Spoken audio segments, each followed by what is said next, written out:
I stand in the freezing rain, my wool blazer clinging to my skin after a 14-hour red-eye flight from a corporate audit, staring at a front door that no longer recognizes my key. The deadbolt refuses to turn. I jiggle the handle, my hands numb from the cold, but the brass mechanism is new. Someone drilled out the core. I step back, wiping rain from my eyes, and look up at the porch. My mother Brenda stands there under the overhead light. Next to her is my older brother Liam. They are both holding crystal champagne flutes. My mother takes a sip. She does not open the door. Instead, she speaks to me through the smart doorbell speaker. Her voice echoes across the wet driveway. "Go find a motel, Harper. Your house is Liam's wedding gift now. We need the space to prepare for tomorrow." I stare at them through the rain. My legs ache from sprinting through airport terminals and sitting in cramped plane seats all day. I bought this distressed property 2 years ago. I gutted it, drywalled it, and rebuilt it on my own dime. And now, my mother is standing in my living room, telling me I am homeless so her golden child can play pretend for his new bride. What Brenda and Liam do not know is that my day job is not just at the hospital. I am 29 years old. I am a licensed real estate underwriter for the exact bank holding the mortgage on this property. I have full administrative control over the legal deeds, the title history, and the integrated security systems. By destroying the locks and claiming ownership of a property they have zero legal right to, they just crossed the line from a family dispute into felony trespassing. They walked right into a trap that will ruin them. Welcome to Sweet Karma Life. Before I show you exactly how I dismantled their lives, drop your age and where you are watching from in the comments. I want to know who is listening tonight. I do not scream. I do not bang on the glass. The rain runs down my face as I look at Liam. He gives me a smug little wave from behind the reinforced window, setting his glass down on the entryway console table. The console table I sanded and stained by hand. He pulls a new set of silver keys from his pocket and dangles them. "You are being dramatic, Harper," my mother says through the speaker, her tone laced with that familiar dismissive sigh. "Liam needs this. Chloe's parents are coming for the rehearsal dinner. You can sleep at the extended stay down the highway. I will pay for 2 nights if you stop making a scene." She holds up a $50 bill to the glass. It is a calculated insult. A quiet demand for me to fold, step aside, and erase myself so Liam can shine. This is the dynamic we have played out for 2 decades. Liam takes, my mother enables, and I am expected to quietly absorb the deficit. I take 1 step backward. The gravel crunches under my boots. I turn around and walk back to my car. I hear my mother's muffled laugh through the door, assuming she is won. I climb into the driver's seat, turn on the heat, and sit in the quiet dark. My scrubs are soaked. My hands are not shaking. Instead, as I sit in the quiet cabin, a slow, calculated smile spreads across my face. It is the calm, terrifying satisfaction of a chess player watching her opponent make a fatal move. Brenda and Liam think they have finally won. They do not realize they just walked blindly into a trap they can never escape. My phone buzzes in the cup holder. The screen illuminates the dark cabin. It is a notification from my smart home application. Motion detected in the kitchen. I tap the screen, wiping a drop of water from the glass. The live camera feed loads. I am no longer just standing in the rain. I am inside the house with them, watching their every move.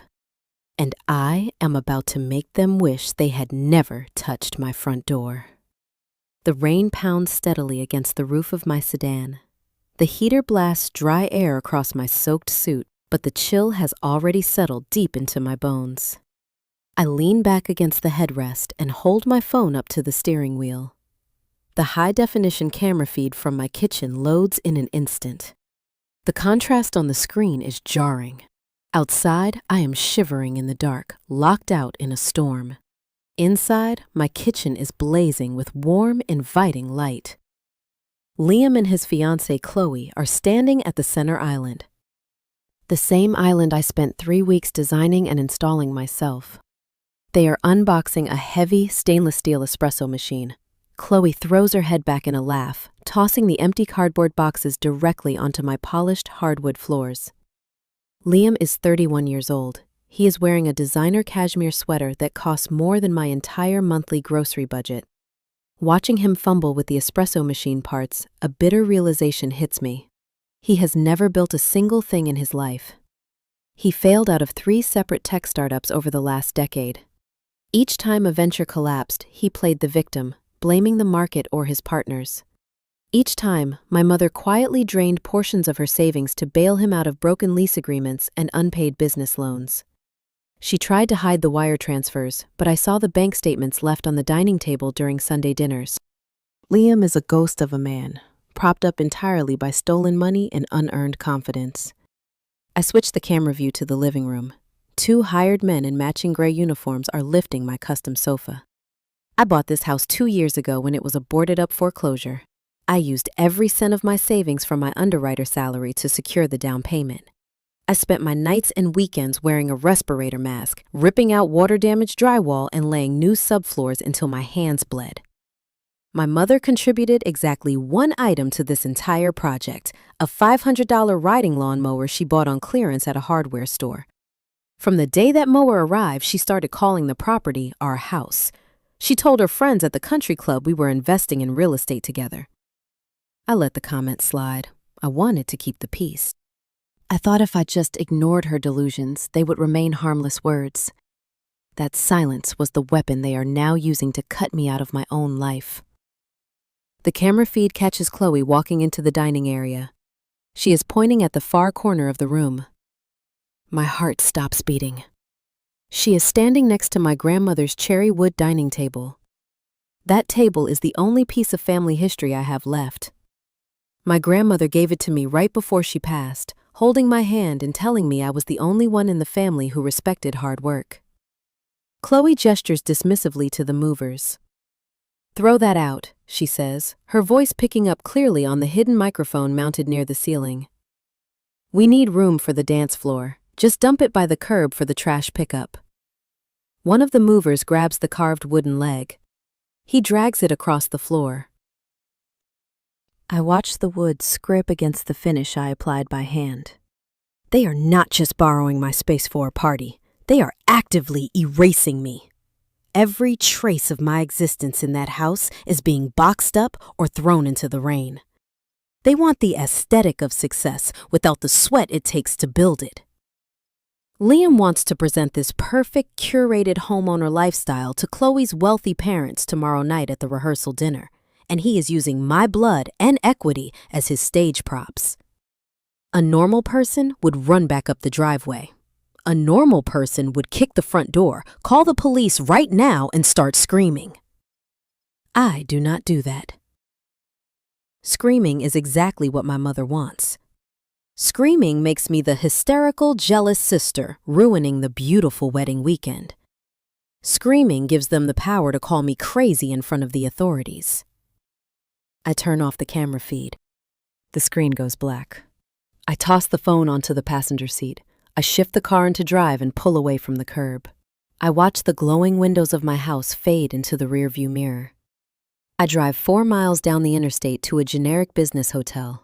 I walk into the bright lobby, my wet shoes squeaking loudly on the tile floor. The night clerk eyes my damp travel clothes and dragging suitcase with a mix of pity and confusion. I hand him my credit card and ask for the quietest room on the top floor. 10 minutes later, I am sitting on the edge of a stiff mattress. The room smells like industrial bleach and stale air conditioning. I strip off my wet jacket, pull my laptop from my work bag, and plug the charger into the wall outlet. I am no longer playing the role of the discarded daughter. I am stepping into the role I get paid very well to do every single day. I open my secure browser. I log into the internal portal for my bank, the exact bank that holds the deed, the title, and the mortgage to the property Liam is currently vandalizing.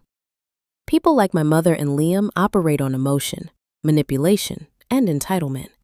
They think because they want something badly enough, reality will just bend to accommodate them. But real estate does not care about feelings. Real estate operates on paper, verifiable signatures, and legal chains of title. I type my property address into the municipal database search bar. The secure system connects directly to the county clerk's office records. I need to know their justification. My mother is arrogant, but she is calculating.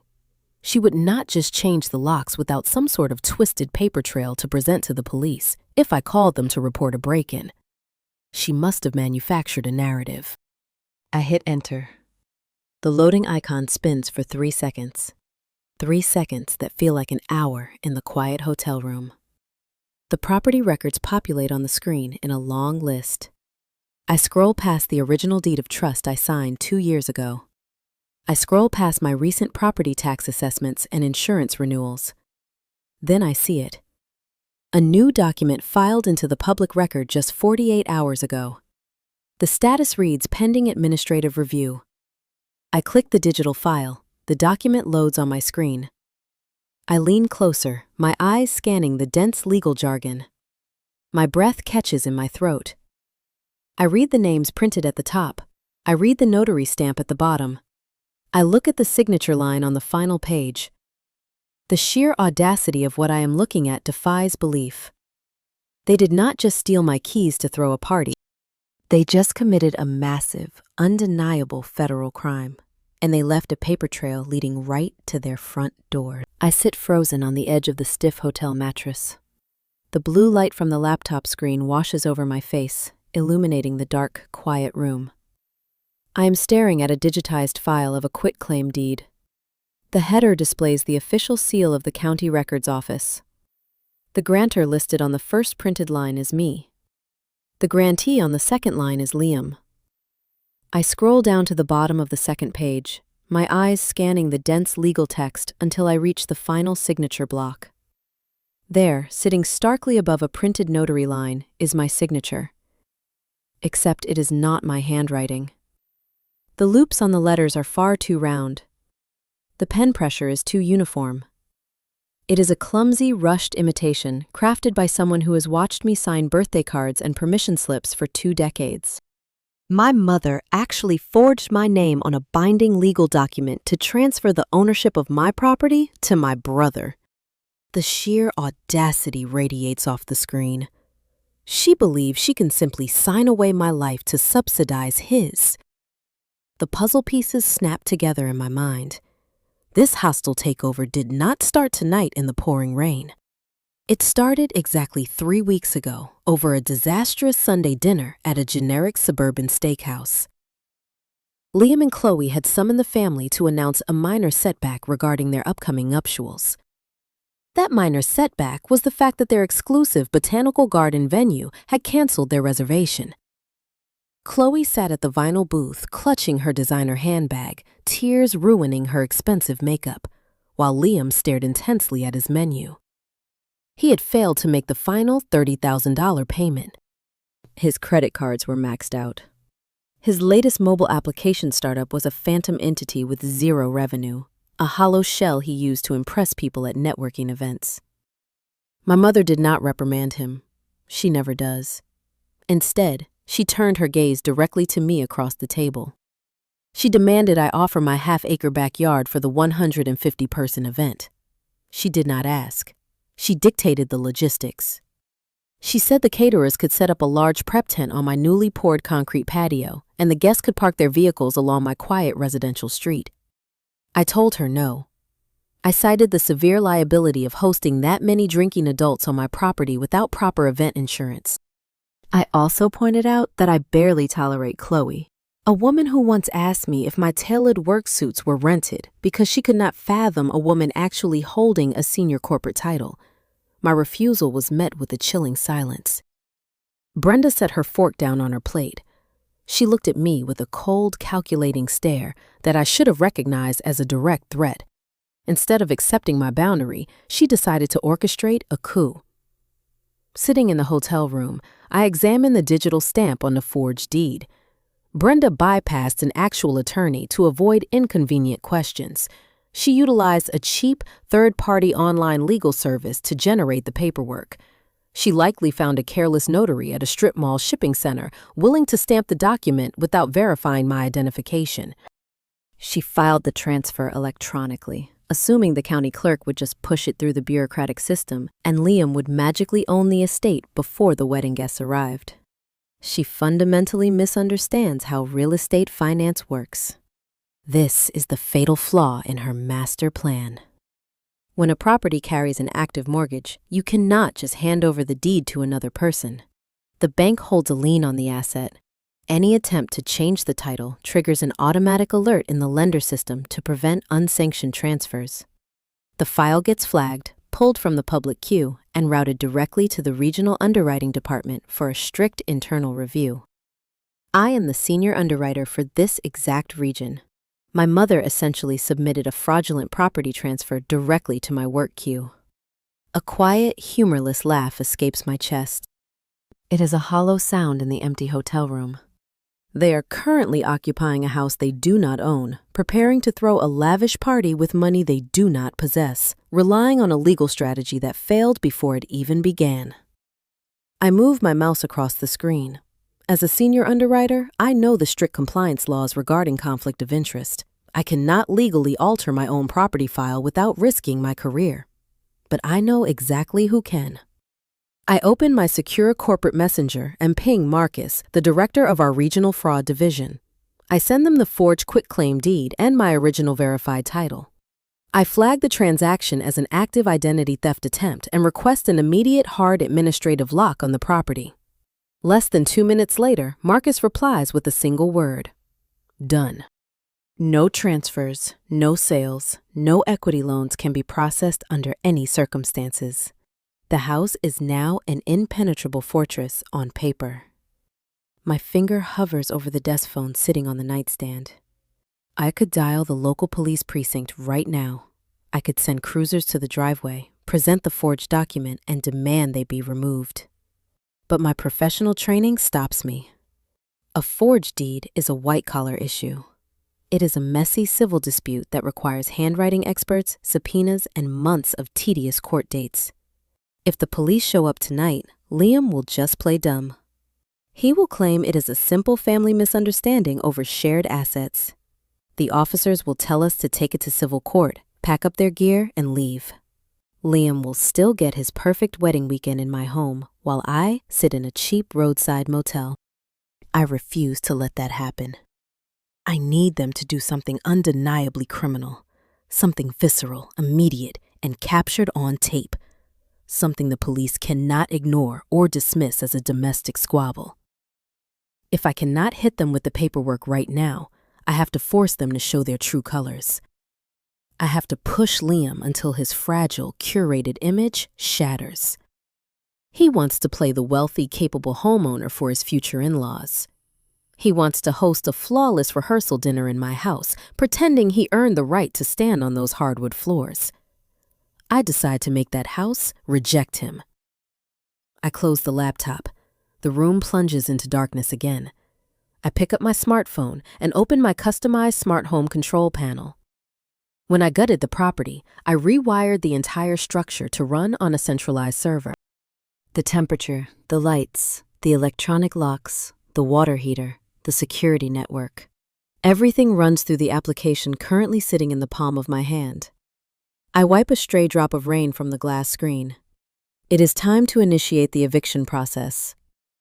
I wake up the next morning on a stiff motel mattress. Sunlight bleeds through the cheap plastic blinds, casting pale stripes across the carpet. My neck aches from sleeping at an awkward angle, but my mind is razor sharp. I sit up, push the tangled sheets aside, and reach for my phone on the nightstand. If my mother and brother want to play house on my property, I am going to set the rules of engagement. They assumed taking my physical keys gave them authority over the estate. They failed to realize a modern home breathes through a digital nervous system, and I hold the only administrative password. I open my smart home application.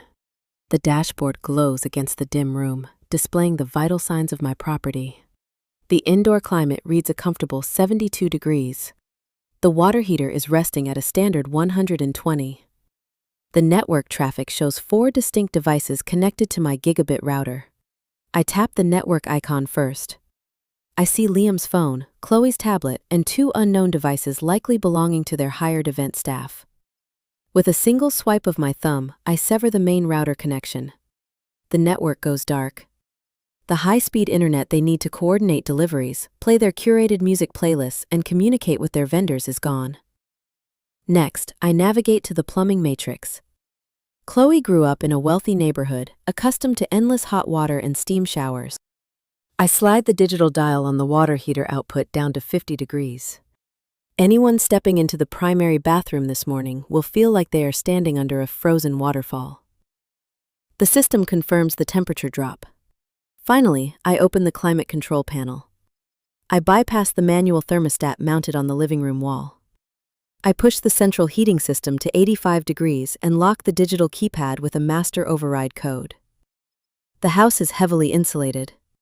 With the furnace running on maximum capacity, the interior will turn into a sweltering greenhouse within the hour. Let them sweat. I swing my legs over the edge of the bed, walk to the small desk, and pour a cup of stale coffee from the plastic machine. I open my laptop and pull up the live security feeds to watch the results of my digital adjustments. The visual feed from the kitchen loads. The scene is pure chaos. Two event coordinators are hauling heavy boxes of floral arrangements through the front hallway. Their shirts are sticking to their backs. The humidity inside the house is already visible on the camera lens. Liam is standing near the hallway, jabbing his index finger into the digital thermostat screen. The tiny display flashes red, denying him access with every tap. He looks panicked. He hates to sweat. Growing up, if the air conditioning in my mother's car was not strong enough, he would throw a tantrum until she rolled the windows down, even while driving on the highway. Now, he is trapped in an 85-degree box trying to project an aura of wealth to a team of luxury wedding planners. Chloe paces back and forth across the custom tile. She is fanning her face with a glossy vendor brochure. She points at her phone, clearly complaining about the lack of signal. They cannot sync their expensive sound system. They cannot chill their imported champagne. Their perfect stolen narrative is rapidly disintegrating. My phone vibrates on the desk. The caller identification shows Brenda. I let it ring 3 times, taking a slow sip of the bitter coffee before I slide the green button to accept the call. She does not say hello. She just barks an order through the speaker. Harper, give me the network password right now. The sound technicians cannot sync the outdoor speakers, and the floral team cannot load their digital blueprints. I keep my voice flat, professional, and entirely detached. I have no idea what you were talking about. The router was working fine yesterday. She sighs loudly. The sound scratches through the receiver, carrying 2 decades of entitlement. Stop being petty. Your brother is under a lot of stress today. The thermostat is broken too. It feels like an oven in here. Chloe just tried to take a shower and the water is freezing. Give me the code to the utility panel so we can reset the system. I lean back in the cheap desk chair. It is an older house, Mom. The electrical grid is very sensitive. I told you 3 weeks ago the property was not zoned or equipped to handle a massive party. The circuits are probably overloading. You better call a technician to fix this before the rehearsal dinner tonight, she snaps, her voice rising in pitch. Chloe's parents are arriving at 6. If you ruin this evening, I will never forgive you. She hangs up the phone. She actually threatens me with the loss of a relationship I have already buried. She is so blinded by her obsession with Liam's flawless image that she does not realize she is trapped in a cage I designed. I pack my laptop into my work bag, dress in a clean pair of slacks I kept in my trunk, and drive to a local coffee shop. I have legitimate real estate underwriting files to review for my actual job, but my lunch hour belongs to the eviction process. I buy a black coffee, sit at a corner table, and open a blank document on my screen.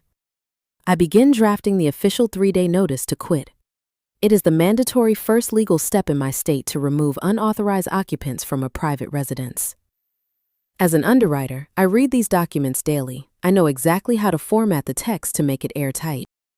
I type out the specific legal statutes regarding unauthorized occupancy. I list the property address. I detail the fraudulent quitclaim deed filed without my consent. I format the signature line at the bottom. I walk across the street to a local shipping store and print the document on heavy stock paper. The clerk hands the warm pages across the counter. I slide them into a manila folder. But as I walk back to my car, a harsh reality settles over me. A notice to quit is just a piece of paper. It is a civil formality. If I walk up to my house and hand it to Liam, he will just laugh and throw it in the trash. The local sheriff will not forcibly remove them tonight based on a printed 3-day notice. The authorities require a judge to issue an unlawful detainer, a process that takes weeks of court dates. If I rely solely on civil law, Liam will still host his rehearsal dinner tonight. He will still get married on my lawn tomorrow. He will still drink champagne in my living room while I sit in a motel. I need something faster. I need an act that crosses the strict threshold from a tedious civil dispute into an immediate arrestable offense. I need property damage. I need a tangible threat. I need him to break something expensive enough to classify as a felony. I sit in my car in the coffee shop parking lot, staring at the manila folder resting on the passenger seat. The digital clock on the dashboard reads 1:59 in the afternoon. I drum my fingers against the steering wheel, running through every possible scenario to force his hand. I need undeniable proof of criminal intent. A minute later, at exactly 2 o'clock, the high-priority security siren blares from my phone speaker. The sound fills the quiet cabin of the car. I unlock the screen. Liam hands that proof right to me. The piercing tone of the security siren fills the tight space of my sedan. It is not the standard chime for motion detection at the front porch. This is a sustained, high-pitched digital shriek indicating a critical perimeter breach. I snatch the phone off the passenger seat and tap the flashing red notification. The screen transitions to the live feed from camera number 4. The basement utility corridor. Down there, tucked beneath the main staircase, sits the nerve center of my property. During the renovation, I installed a commercial-grade server rack to run the integrated climate, security, and networking protocols. To protect the hardware, I framed out a dedicated room and secured it with a reinforced glass door featuring a biometric deadbolt. Liam is currently standing on the concrete floor, staring directly at that locked door. His designer shirt is clinging to his chest. His hair is plastered to his forehead with sweat. The internal temperature of the house has reached 86 degrees. The rehearsal dinner begins in 4 hours. Chloe's parents, Richard and Victoria, are driving up from their sprawling estate in the next county. Richard built his wealth in corporate logistics.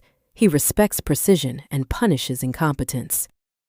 Liam promised them an elegant evening in his newly purchased, debt-free home. If they walk into a sweltering, humid, unlit house with no running hot water, Richard will immediately sense the fraud. Liam is running out of time, and panic is a dangerous catalyst.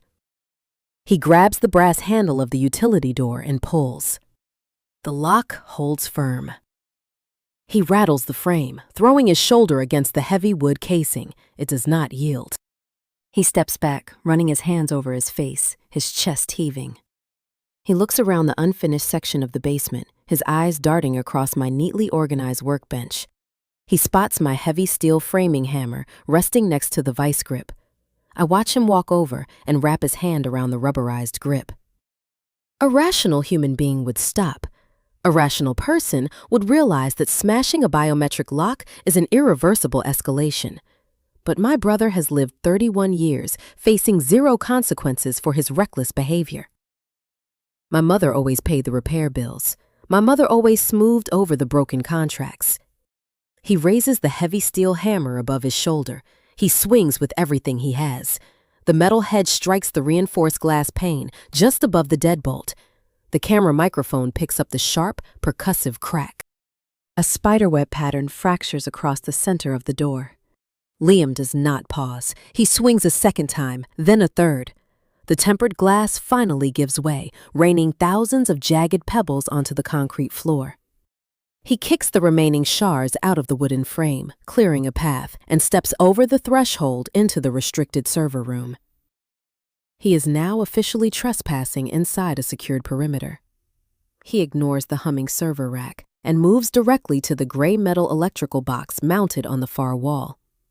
He assumes it is a standard breaker panel. He rips the metal cover open, exposing the complex wiring harness that connects the smart thermostat to the central furnace. Liam knows nothing about high-voltage electrical grids. He starts grabbing thick, colorful cables and yanking them outward, desperate to bypass my digital lockout and force the air conditioning to kick on. Sparks shower from the panel. The camera feed flickers for a fraction of a second as a main circuit shorts out. The backup battery instantly kicks in, keeping the recording live. Liam stumbles backward, dropping the hammer onto the floor. He just severed the main communication trunk. The HVAC system is now permanently disabled until a licensed electrician splices the wiring harness back together. I sit in my car, staring at the screen in pure silence. This is the exact moment the game changes. In American legal terms, this is no longer a civil family dispute over a questionable deed. Liam just crossed a very bright, very rigid line. Smashing a locked door with the tool to enter a restricted space is breaking and entering. Destroying the electrical panel is felony vandalism. The threshold for felony property damage in this jurisdiction is $2,000. That biometric door costs $1,200. The smart panel is $1,500. The emergency weekend labor to fix the severed lines will push the total well over $3,000. He did not just break my equipment. He handed me his own handcuffs. I open my laptop on the center console. I connect my phone via a data cable and access the cloud storage drive. I download the high-definition footage directly to an encrypted folder. I pull the digital receipts for the door and the electrical panel from my email archive. I generate a preliminary damage estimate. I place these new printed documents into the manila folder next to the forged quitclaim deed and the real title. The trap is fully set. The bait was taken. I turn the ignition key. The engine hums to life. I pull out of the coffee shop parking lot and merge onto the highway, heading back toward my neighborhood. I could call the local precinct right now and send a patrol car to the house. But if I do that, Liam gets arrested quietly in the middle of the afternoon. My mother will spin the narrative, telling the family it was a misunderstanding, a minor accident with a fuse box. I refuse to let her control the story. The truth requires a spotlight. Richard and Victoria need to see the reality of the man trying to marry their daughter. I am not going to ruin the wedding right now. I am going to wait for the audience. The evening air is crisp and biting.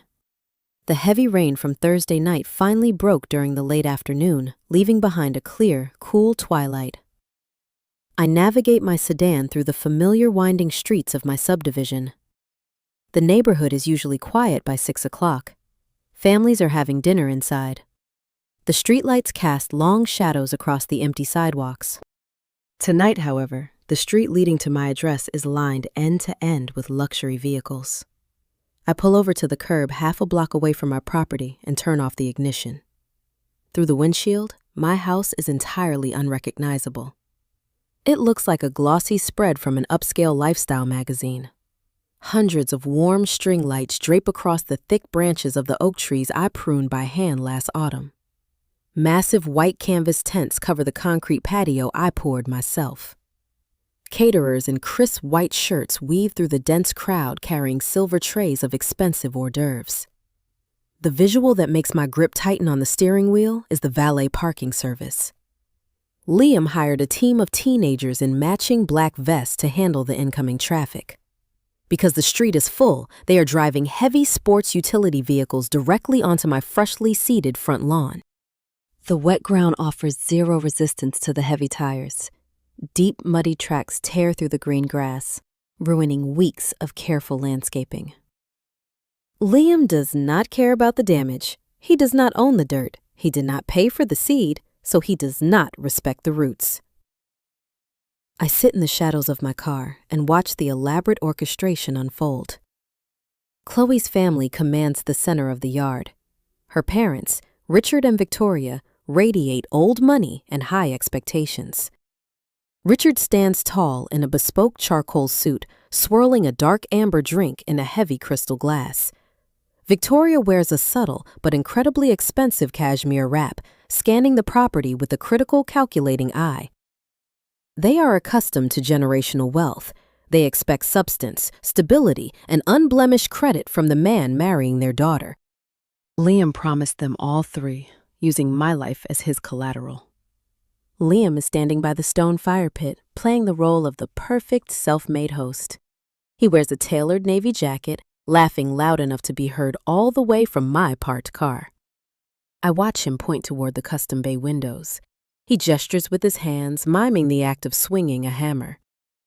The realization makes my stomach turn. He is actually taking credit for the renovations.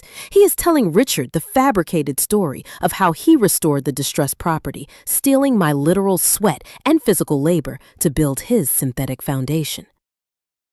My mother holds court near the front porch. She beams with pride, clutching a glass of white wine, nodding along to Liam's performance. Brenda always valued optics far above the truth. When we were children, she would buy Liam expensive designer sneakers for the first day of school using a credit card she could not afford to pay off. I wore clearance rack shoes from a discount department store. When I asked why we had to shop in different places, she told me Liam needed the confidence boost to succeed, while I was resilient enough to handle disappointment. Today, the stakes are just higher. Instead of buying him sneakers, she gave him my real estate. They think they have won the game. They assume the scapegoat packed up her things, retreated to a cheap roadside motel, and cried herself to sleep. They believe the silence of the past 24 hours was my ultimate surrender. They do not realize the silence was just the time required to build an inescapable legal cage. I look down at the passenger seat. The thick manila folder rests there, heavy with verified truth. Inside is the original certified property deed, the banking fraud alert, the forged quitclaim document, the digital repair receipts, and the high-definition printed photographs of Liam destroying the utility room door. It is a paper guillotine waiting to drop. I check the digital clock on the dashboard. 6:15 in the evening. Right on schedule. 2 heavy vehicles turn the corner at the end of the block. They do not have their sirens blaring. The roof lights are dark. I requested a quiet, stealth approach when I filed the comprehensive report at the precinct 2 hours ago. I explained the volatility of the situation, the history of my family, and the presence of high-profile guests. I wanted a precise trap, not a chaotic neighborhood panic that my mother could somehow spin into a misunderstanding. The 2 county sheriff cruisers glide to a halt right behind my parked sedan. The engines idle with a low, powerful hum. I take a deep breath, pick up the manila folder, and step out into the cool evening air. I smooth down the front of my black blazer. I chose this outfit deliberately. No wrinkled travel clothes today. No casual jeans or worn-out sneakers. I am wearing a freshly pressed, tailored suit, the exact same armor I wear into executive banking meetings. I am not the emotional sister crashing a family party. I am the legal owner of the estate securing her financial asset. The lead deputy steps out of the first cruiser.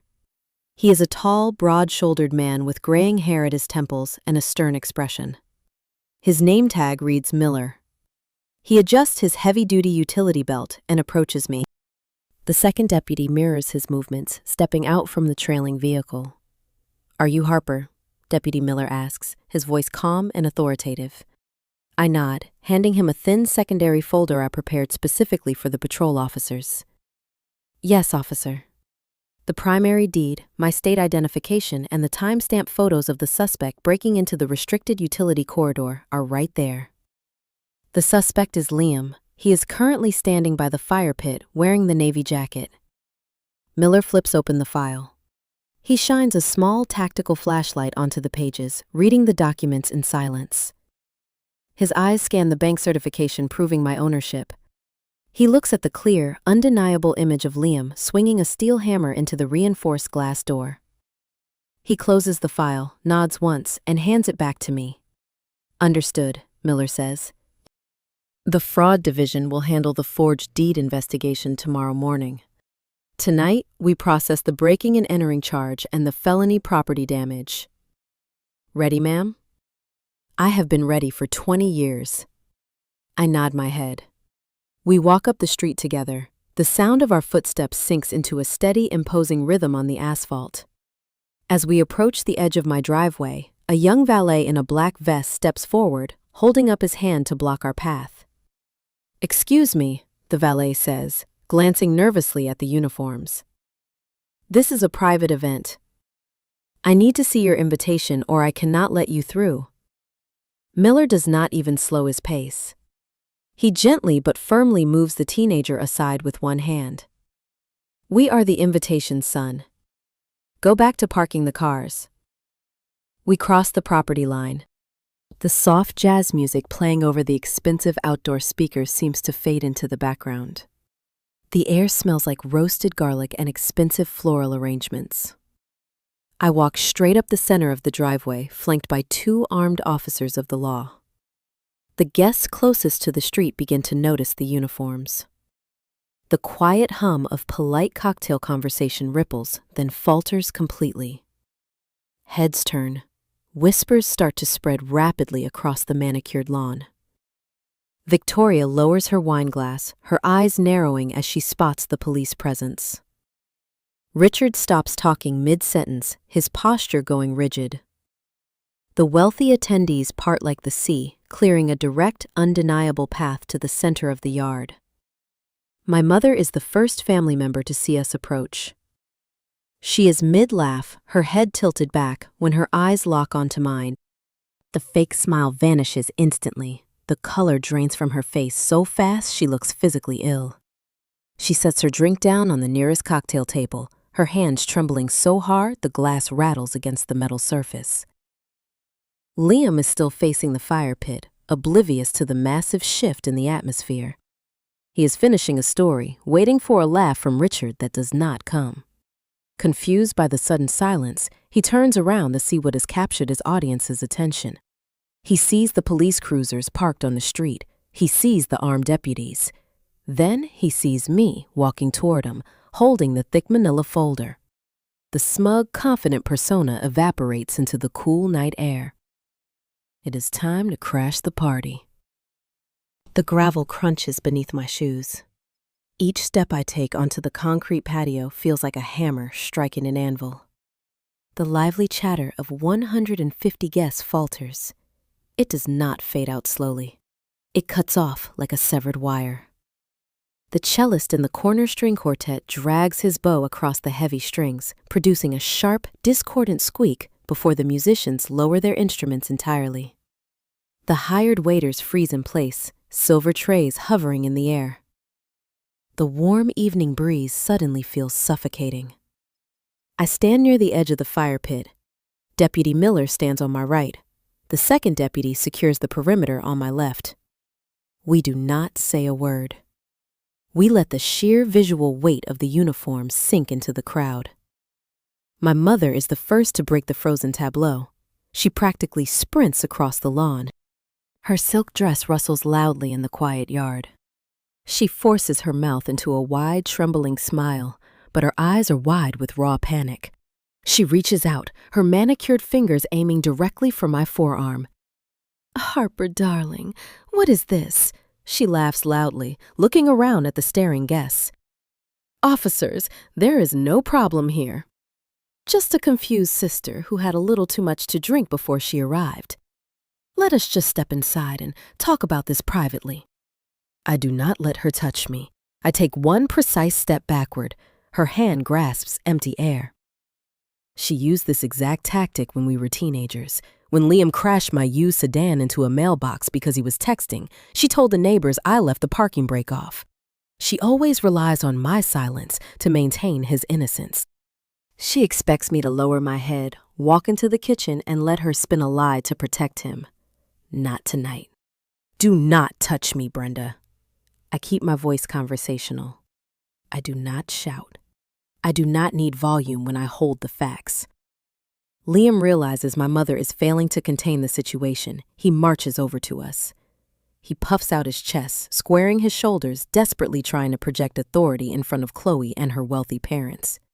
He glares at me, his face flushed with heat. "You need to leave Harper." He points a finger toward the street. "You are embarrassing us in front of our guests." "This is my property and you are trespassing. Officers, remove her right now." Deputy Miller does not flinch.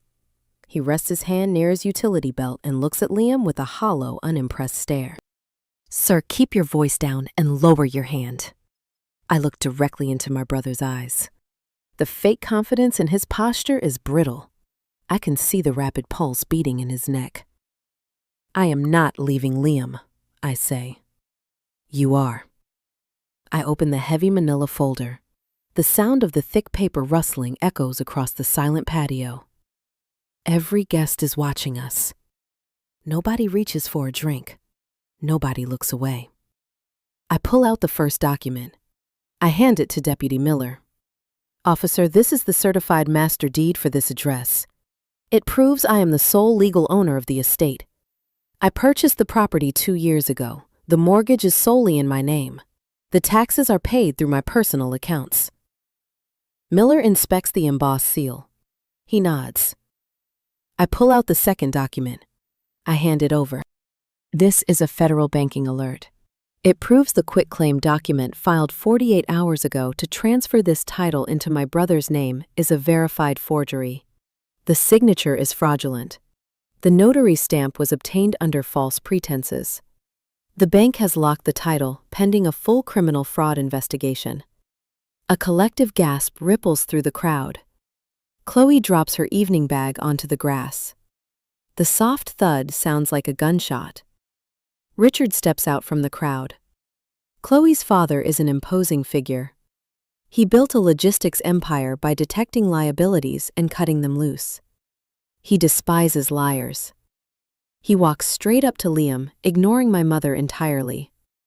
"Liam, what is she talking about?" Richard's voice is low and dangerous.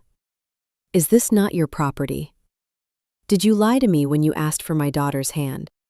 Liam shrinks. The alpha male facade shatters instantly. He stammers, his face turning a deep, violently embarrassed red. Sweat beads on his forehead despite the cool evening air. "She is lying, Richard," Liam stutters, his hand shaking. "She is crazy. She has always been jealous of me. She forged those papers to ruin my wedding. You have to believe me." He is begging. He is actually whining in front of a man who respects strength above all else.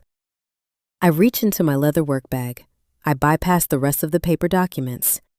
Paper can be debated by liars. Video cannot. I pull out my high-definition tablet. I wake the screen and increase the volume to the maximum limit. "Am I crazy?" I ask him. "Let us ask the security cameras." I tap play. I hold the screen up high so Richard, Chloe, and the deputies have a clear view. The video starts playing the footage from 2 o'clock this afternoon. The digital timestamp flashes bright white in the corner of the frame. The tablet screen shows Liam standing in my basement. The guests watch in stunned silence as the groom-to-be picks up a heavy steel framing hammer. They watch him swing it backward. Then the sound hits. The sharp percussive crack of metal, shattering reinforced glass, blasts through the tablet speakers. The sound echoes across the silent patio, bouncing off the canvas tents and the oak trees. The guests flinch. On the screen, Liam swings again. Another loud crash. The glass door shatters completely. The footage shows him kicking the frame apart, stepping into the restricted server room, and violently ripping the electrical wiring out of the wall panel. Sparks fly across the screen. The video ends. I press the power button. The screen goes black. The yard is so quiet, I can hear the distant hum of traffic on a highway miles away. Richard stares at the blank tablet screen. The muscles in his jaw clench tightly. He turns his head slowly to look at Liam. The young man who promised to take care of his daughter is standing there exposed as a fraud, a vandal, and a trespasser. Liam tries to speak. He opens his mouth, but no words come out. He looks at my mother for help. Brenda is frozen. The woman who always had a plan, who always had a lie ready to deploy, is out of ammunition. She stares at the tablet in my hand as if it is a venomous snake. She realizes her son just committed a felony on high-definition camera. She realizes the forged deed is in the hands of law enforcement. She realizes she cannot buy her way out of this with a credit card. Chloe covers her mouth with both hands. Tears ruin her expensive makeup. She looks around the yard. She looks at the string lights, the caterers, the valet parkers. She realizes none of it is real. The house she thought she was moving into belongs to the sister she insulted. The wealthy lifestyle she thought she was marrying into is a mirage funded by my stolen equity. I stand my ground. I do not gloat. I do not smile. I maintain the cold professional posture of an underwriter foreclosing on a bad debt. The emotional manipulation they relied on for years has zero power in the face of hard evidence. I turn to Deputy Miller. Officer, that utility door was secured with a biometric lock. The server room is restricted. The man on that screen used a weapon to destroy entry barriers and commit felony vandalism. The estimated repair cost is $3,000. I want to press full charges for breaking and entering right now. Miller nods. He hands the folder to his partner and reaches to his utility belt. The metallic click sounds louder than the breaking glass. Sir, turn around and place your hands behind your back. Miller commands, stepping directly toward my brother. Deputy Miller steps forward, closing the distance between himself and my brother. The metallic click of the steel handcuffs unlatching from his utility belt cuts through the thick silence of the yard. Liam backs away instinctively. His designer loafers slip slightly on the damp grass. He holds his hands up, palms facing outward, his eyes wide with a sudden, gripping terror. Sir, turn around and place your hands behind your back, Miller commands. His voice leaves no room for negotiation. It is a direct order, backed by the full authority of the law. Liam shakes his head. His perfectly styled hair falls into his eyes. He tries to take another step backward, bumping into a tall cocktail table. A crystal glass tips over, shattering on the concrete patio. The sound makes several guests flinch. He looks around the yard, making eye contact with the wealthy attendees he spent the last 2 hours trying to impress. He is looking for someone to intervene. He is waiting for a savior to step in and fix the mess he created. Nobody moves. I am not turning around, Liam stammers, his voice cracking under the pressure. You cannot do this. I am getting married tomorrow. This is a misunderstanding. She is lying to you. The second deputy flanks him on the left. Sir, do not resist. Turn around now. When Liam refuses to move, Miller closes the gap. The deputy grabs my brother by the upper arm, spins him around with practiced efficiency, and forces his wrists together. Liam struggles for a brief second, his shoulders tensing, but the physical reality of the officers overpowers him. The steel cuffs snap shut over his wrists. The tailored sleeves of his expensive navy jacket bunch up awkwardly around the metal chain. The golden child, the flawless entrepreneur, is now restrained like a common criminal in front of 150 high society guests. Chaos erupts across the patio. Brenda snaps out of her frozen state. She unleashes a loud wailing cry. It is not a sound of genuine heartbreak. It is a calculated theatrical shriek designed to manipulate the room, a tactic she has used for decades to guilt people into giving her what she wants. She lunges forward, her silk dress billowing around her legs, aiming directly for the deputies holding her son. The second officer raises a firm hand, stepping into her path to block her advance. Ma'am, stay back. Do not interfere with an active arrest. She stops, her chest heaving, realizing she cannot bulldoze her way past law enforcement. So she pivots her attack. She turns her frantic gaze toward me. She points a shaking finger at my face. "You cannot let them arrest him!" she screams, her voice cracking. "It is his wedding weekend! Harper, tell them to stop this right now! Tell them it was a mistake! Fix this!" She actually demands that I fix it? Even now, watching her son in handcuffs, she expects me to fall into my assigned role.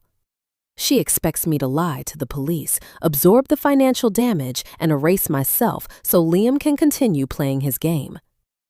I look at her. I feel no guilt. I feel no anger. I feel the cold, sharp clarity of a finished equation. "I cannot stop them, Mom," I state, keeping my voice perfectly level. "And you need to lower your voice. You forged my signature on a federal deed of trust. You bypassed an attorney and filed fraudulent paperwork to steal a secured asset. You are incredibly lucky they are not putting you in the back of that second cruiser for felony fraud right now." The word fraud hits her like a physical blow. The threat of her own arrest paralyzes her vocal cords. Her mouth opens, but no sound comes out. She takes a shaky step backward, her hands dropping uselessly to her sides. She looks past me, making eye contact with her friends from the country club. The women she bragged to for months are staring back at her with expressions of pure disgust. The social standing she values above oxygen is burning to ash right in front of her. I turn my attention away from my mother. Her part in this narrative is over. I look at Chloe's parents. Richard and Victoria are standing near the edge of the fire pit, processing the wreckage of the evening. I step toward them, adopting the professional, detached tone I use in boardroom negotiations. "Liam does not own this house," I tell them, ensuring my voice carries to the surrounding guests. "He does not hold a single percentage of equity in this estate. He has no job, he has no savings, he has 0 assets." Victoria covers her mouth with her cashmere wrap. Richard stares at me, his jaw clenched tight. "My mother and my brother stole my house keys while I was out of state on a 14-hour corporate audit," I continue. "They changed the deadbolts. They hijacked my property to fabricate this entire lifestyle for you. They wanted you to believe he was a successful businessman capable of providing for your daughter, so they used my blood and my credit as their stage props." I reach into the heavy manila folder one final time. I bypass the legal deeds and the photographic evidence. I pull out a dense, multi-page document printed on standard white paper. I hold it out. Richard takes the document from my hand without a word. He adjusts his reading glasses, his eyes narrowing as they scan the first page. I stand with my hands clasped behind my back, my posture perfectly still, a silent observer of my own victory. The yard is so quiet you can hear the ice melting in the discarded glasses. Richard's face darkens, turning a shade of granite as he flips to the second page. He looks at Liam, then back at the red ink on the paper, his voice dropping into a low, lethal growl that carries across the entire patio. $94,000 in unsecured debt, Richard says, each syllable sounding like a gavel striking a desk. 2 defaulted auto loans. 3 bankruptcies in 36 months. He looks at his daughter, then snaps the folder shut with a sound like a gunshot. "Liam is not a businessman, Chloe. He is a financial parasite who has spent 3 years looking for a host to bleed dry." Chloe is trembling violently. The pristine image of her high society wedding has dissolved into a humiliating nightmare. She looks at Liam. He is standing a few feet away, flanked by the deputies, his wrists bound in steel behind his back. His posture is slouched in total defeat. He cannot even make eye contact with the woman he proposed to. He stares blankly at the patio stones. The illusion shatters. The contrast is devastating. The warm string lights still twinkle in the branches of my oak trees. The expensive champagne still rests in crystal flutes on the tables. The smell of roasted garlic still hangs in the air, but the foundation holding the entire scene together has vaporized. There is no money. There is no real estate empire. There is only a desperate family running a pathetic scam to secure a wealthy bride. Chloe stops crying. Her expression hardens into something cold and unrecognizable. She reaches for her left hand. She grasps the heavy 3-carat diamond engagement ring Liam gave her 6 months ago. A ring my mother undoubtedly financed by taking out a secret second mortgage on her own condominium. Chloe pulls the platinum band over her knuckle. She does not scream at him. She does not throw the jewelry at his chest. That would require an emotional investment he no longer deserves. Instead, she holds her hand out over the grass and simply opens her palm. The heavy ring falls. It lands softly in the damp earth, disappearing into the thick mud the valet drivers churned up earlier. Chloe does not look back down at it. She turns her back on my brother. She does not say a single word to him or my mother. She walks away from the fire pit, moving smoothly through the crowd of silent, staring guests. Victoria follows immediately, wrapping a protective arm around her daughter's shoulders, shielding her as they head down the driveway toward their waiting vehicle. Richard folds the credit report in half and slides it into his inner jacket pocket. He looks at my mother, who is now weeping silently into her hands, broken and exposed. Then he looks at the man in handcuffs. "You will never contact my daughter again," Richard states, his voice colder than the autumn air. Richard turns and walks away, following his family down the street. The house of cards has officially collapsed, leaving nothing behind but the consequences. The wedding is off. Richard delivers the statement with a sharp, disgusted tone that cuts through the humid night air. He does not yell. He does not need to. His voice carries the weight of a man who just detected a massive liability and severed it without a second thought. He turns his back on the scene and escorts his weeping daughter down the driveway toward their waiting vehicle. Victoria follows close behind them, wrapping her cashmere shawl tightly around her shoulders, refusing to look back at the people who tried to scam her family. Their departure is the signal. The wealthy guests standing on my lawn do not just leave, they flee. A quiet, frantic energy sweeps across the yard as 150 high society attendees realize they are standing in the middle of a crime scene. The cellist in the corner hurriedly unplugs his amplifier. The string quartet shoves their expensive wooden instruments into velvet-lined cases and rushes toward the street. The chatter that once filled the patio was replaced by the rapid crunching of gravel and the chaotic sound of high heels sinking into my wet grass. The teenage valet drivers are instantly overwhelmed. A dozen angry guests crowd the makeshift podium, demanding their luxury sports utility vehicles at the same time. Engines roar to life down the block. Headlights sweep across my damaged lawn as the attendees peel away, desperate to distance themselves from the humiliation unfolding by the fire pit.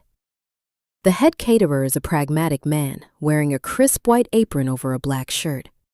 He watches Richard walk away. He watches my brother stand in handcuffs. He does a rapid mental calculation and realizes the second half of his massive catering contract will never be paid. He does not ask questions. He blows a silver whistle hanging around his neck and signals his staff. Within seconds, waiters start dumping expensive hors d'oeuvres straight into heavy black garbage bags. They extinguish the portable burners under the silver chafing dishes. They begin stacking plates and folding the canvas prep tents, dismantling the illusion piece by piece. Deputy Miller places his hand firmly on my brother's shoulder.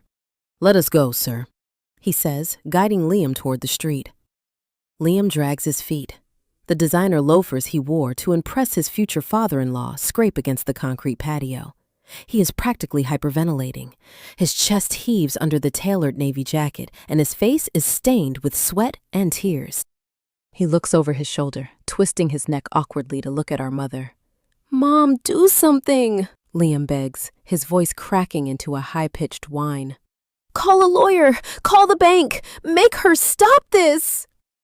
"You promised me this was handled. You told me the house was mine." Brenda does not answer him. She cannot even look at him. She sinks onto the bottom step of my front porch. The cold, damp stone ruins the back of her expensive silk dress, but she does not seem to care. Her entire world is collapsing inward. The performative wailing has stopped, replaced by a hollow, terrified silence. She stares blankly at the dark asphalt of the driveway. When we were children, Liam once stole a neighbor's bicycle and left it unlocked outside a convenience store where it was promptly stolen. The neighbor threatened to call the police. My mother spent 3 hours negotiating, eventually emptying her own savings account to buy the neighbor a brand new replacement. She always covered his tracks. She always paid the fine. She always smoothed the dirt over his mistakes so he could walk away with clean shoes. She cannot buy her way out of a federal banking system. Sitting on those cold steps, the reality of the forged quitclaim deed finally crashes down on her. The deputies are not just here for a broken door. I handed them a certified alert from a major financial institution detailing mortgage fraud. She bypassed a notary. She forged my signature on a government document to steal a physical asset across state lines. She is facing years in a federal penitentiary. The country club memberships, the Sunday brunches, the carefully curated image of the successful matriarch, all of it is turning to ash in her mouth. The second deputy walks up to the porch. He stands tall over her seated figure. His shadow falls across her face. Ma'am, you are currently occupying this property without the legal consent of the verified owner, the deputy states clearly. You have exactly 10 minutes to step inside, gather your personal belongings, and vacate the premises. If you are still standing on this lot when that timer expires, I will place you under arrest for criminal trespassing. Do you understand me? Brenda blinks slowly. She looks up at the officer, then shifts her gaze to me. She finds no sympathy in my eyes. I cross my arms over my blazer and nod toward the front door. The deputy steps aside, giving her a clear path. She uses the handrail to pull herself up. Her legs are shaking. She walks past me without a word and steps into my house. I follow her inside, leaving the patio behind. I am not going to let a woman facing fraud charges roam through my personal space unsupervised. I lean against the door frame of the guest bedroom. I watch my mother pull a leather duffel bag from the closet. She begins throwing her belongings inside. She does not fold the silk pajamas. She shoves them down. She grabs her expensive cosmetics from the vanity and tosses them indiscriminately into the bag. Her hands are trembling violently. A heavy glass bottle of imported perfume slips from her fingers. It hits the hardwood floor and shatters, sending a sharp, overwhelming floral scent into the air. I do not offer to help her clean it up. I just watch the liquid seep into the floorboards. She leaves the broken glass where it falls, zips the leather bag shut, and slings the heavy strap over her shoulder. She walks back down the hallway, her footsteps heavy and defeated. I follow her to the front entryway. She steps out onto the porch, passing the spot where Liam used to dangle his stolen keys. The flashing red and blue lights from the police cruisers parked on the street reflect off her pale face. She stops at the top of the stairs. She turns around to face me one last time. The fear in her eyes briefly morphs into a bitter, toxic resentment. She needs someone to blame for her own actions. She needs the scapegoat to carry the weight of her failure. You ruined this family. She spits the words at me, her voice dripping with venom. You are cold and selfish, and you destroyed your brother's life over a piece of property. I look at her standing in the cold night air. I feel lighter than I have in 20 years. The invisible chain tethering me to her endless demands just snapped. No, I reply calmly. I just stopped letting you ruin me. I reach out and grip the heavy brass handle of my front door. I pull it shut. The latch clicks into place with a solid, undeniable finality. I watch through the glass side panel as she slowly walks down the driveway alone, dragging her heavy leather bag behind her. Out on the street, Deputy Miller presses a hand to Liam's head, guiding him into the back seat of the patrol car. The heavy metal doors slam shut, locking my brother inside the reinforced cage. The cruisers shift into gear. The engines rev low and steady. They pull away from the curb, taking the golden child down the block toward the central booking precinct. The last catering van loads a pile of folded canvas tents into the cargo bay. The driver slams the rear doors, climbs into the cab, and drives away. The teenage valets gather their traffic cones and walk down the street to catch a late bus. The luxury vehicles are gone. The wealthy guests are gone. Suddenly, my property is entirely, blissfully silent. The warm string lights still glow in the branches of the oak trees, casting a soft amber light over the torn-up lawn and the empty patio. The cold wind rustles the dead leaves along the fence line. I am standing alone in the entryway of a house I fought for, bled for, and finally reclaimed. I take a deep breath. The air inside smells like broken perfume and stale humidity. I protected my peace. I protected my financial future. But there is one last critical thing I have to do before I can finally rest. I stand alone in the center of the living room. The silence in the house is profound, heavy with the sudden absence of the crowd. But the physical space still feels violated. Mud tracks from the valet drivers stain the entrance rug. Half-empty champagne flutes litter the custom kitchen island I built by hand. The lingering scent of Brenda's shattered perfume hangs in the hallway, a cloying floral reminder of the woman who tried to steal my foundation. I do not sit down. I do not rest. The perimeter is still compromised. I pull my phone from my blazer pocket and dial a 24-hour emergency locksmith. The operator promises a technician within 30 minutes. While I wait, I walk through every room on the ground floor. I gather the discarded crystal glasses and dump the expensive imported champagne down the stainless steel sink. I sweep the broken glass from the guest bedroom into a dustpan. I am methodically erasing their physical footprint from my property. The locksmith arrives in a white panel van. He is a quiet professional who asks no questions about the shattered basement door or the ruined front deadbolt. I instruct him to replace every single exterior lock on the estate. I watch him drill out the old brass cylinders. He installs high-security steel cores on the front door, the back patio entrance, and the garage access panel. He hands me a heavy ring of freshly cut silver keys. The jagged metal edges press sharply into my palm. It is the physical sensation of ownership. Once he leaves, I open my laptop on the kitchen counter. I log into the smart home server. I delete every saved biometric profile. I erase Liam's network access history.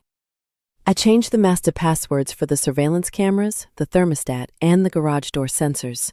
I build a digital wall around the property just as impenetrable as the new steel deadbolts. At dawn, a professional cleaning crew arrives. 4 women in gray uniforms carry heavy-duty supplies through the front door. I pay them triple their standard weekend rate to scour the house from top to bottom. They scrub the mud from the hardwood floors, they sanitize the custom countertops, they haul away the black garbage bags left behind by the fleeing caterers. By noon, a licensed electrician splices the severed communication wires in the basement utility corridor. The heavy server rack powers back on. The central air conditioning hums to life, pushing clean, cool air through the vents, flushing out the stale humidity Liam created. The immediate crisis is over, but the structural fallout over the next 30 days is devastating. Real estate law does not care about family dynamics. The justice system does not accept a mother's excuses for her son's destructive entitlement. Liam faces a county judge on the 3rd Tuesday of the month. I sit in the back row of the gallery, wearing my tailored work suit, watching the proceedings. He does not wear designer cashmere today. He wears an ill-fitting gray jacket, his shoulders slumped, his posture radiating defeat. He cannot afford a private defense attorney, so he stands next to a tired public defender. Facing undeniable high-definition footage of the crime, he accepts a plea deal. He pleads guilty to felony property damage to avoid a state prison sentence. The judge places him on 3 years of supervised probation. He is ordered to pay me $3,000 in direct financial restitution for the broken door and the severed electrical grid. Because his credit is ruined and his startup ventures are bankrupt, the court garnishes the wages from his new job. The Golden Boy, the alleged successful entrepreneur, is now working a minimum wage retail position just to satisfy his legal debt to his younger sister. Chloe erased him from her life before the sun came up the morning after the rehearsal dinner. She blocked his number, deleted their shared social media profiles, and boarded a flight to Europe with her parents. She moved on without a second glance, leaving him to hold the wreckage of his own lies. Brenda suffers a much steeper fall. Forging a signature on a county property deed is a state crime, but transmitting that fraudulent document through a federally insured banking portal elevates the act to a federal offense. My employer's internal fraud division submits their comprehensive findings directly to the district attorney. She cannot manipulate her way out of a federal investigation. To afford the massive retainer for a specialized white-collar criminal defense lawyer, she is forced to liquidate her assets.